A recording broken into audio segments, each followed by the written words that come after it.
अलबत्ता यहाँ पर पेशेंस का मुजाहरा किया उस स्कॉलर ने। आई डोंट नो हिम, मुझे नहीं मालूम वो कौन साहब हो सकते हैं, मगर बहरहाल अगर यही काम अफगानिस्तान में होता तो वो अफगानी तालिब इनको बताता कि उसका नजरिया और उसके ऊपर तशद्दुद कितना है।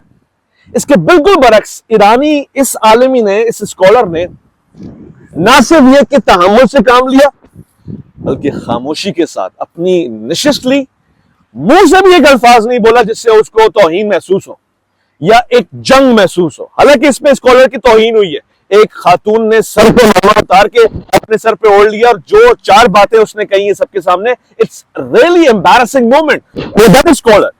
मगर उस स्कॉलर ने तहम्मुल से काम लिया और ठीक है, इट्स ओके। यही कुछ इस वक्त ईरानी रिजीम कर रहा है।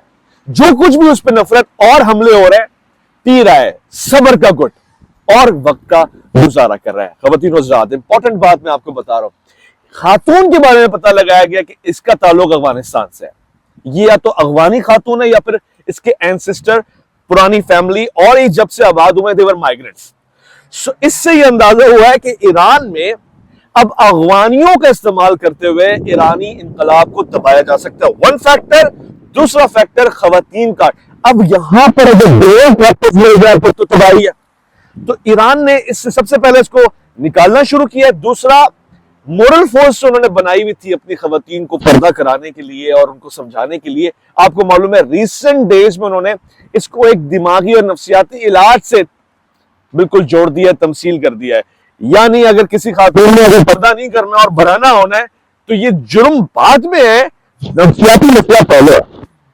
कितना रीजनेबल है इस पे आप बात करेंगे, एक अलग इशू है, बट अगेन वो काउंटर कर रहे हैं इस चीज को। और तीसरी बात, जो इस निजाम को उठा के पलट सकती है, फेंक सकती है बाहर, वो क्या हो सकता है? वो अटैक भी ईरान पे हो रहा है और उसके लिए भी ईरान को अपने आप को काउंटर करना पड़ेगा। वो है economical attack.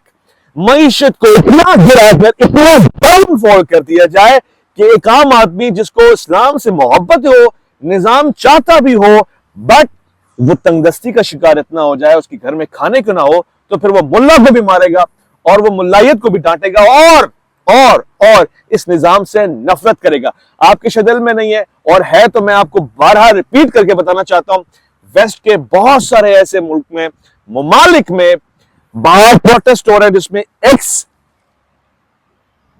Ruler of Iran और मौजूदा ईरानियन जो ओवरसीज रह रहे हैं, वो इसराइलीज के साथ मिलकर इसराइली फ्लैग और ईरान के फ्लैग को मिलाकर खुशी और मोहब्बत का इजहार कर रहे हैं। वो बता रहे हैं कि we are one people, Iran और इसराइल एक कौम है, अलग कौम नहीं है। ईरान और इसराइल एक पेज के ऊपर है और ये जो मुल्ला है, ये जो इस्लाम है, इसने हमें तोड़ा है, इसको निकाल के बाहर फेंका जाए।